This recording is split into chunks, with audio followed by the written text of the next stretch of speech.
সংবিধান সংসদ মৌলিক চরিত্র পরিবর্তন করতে পারে। এখনো সময় আছে, আসুন আমরা সমঝোতার টেবিলে বসে আলোচনা করি কি সমস্যা।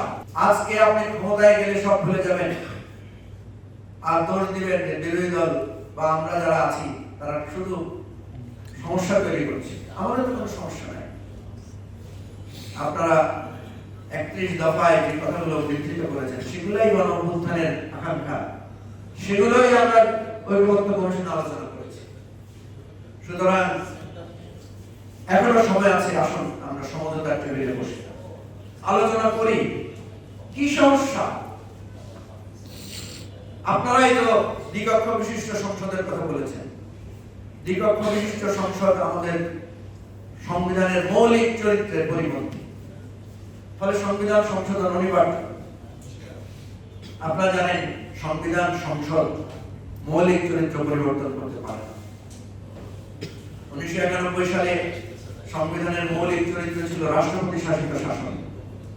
সেইটাকে যখন সংসদ পরিবর্তন করে সংসদীয় ব্যবস্থায় উপনীত হয়েছে তখন গণভোট দিতে হয়েছে, জনগণের সম্মতি নিতে হয়েছে।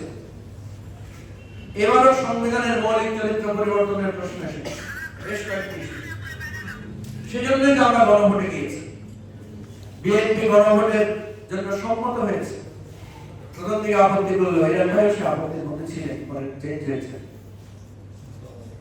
তাহলে এই গণভোট আপনারা সবাই মেনে নিলাম, ভোটে সবাই অংশগ্রহণ করলাম, ভোটে আমরা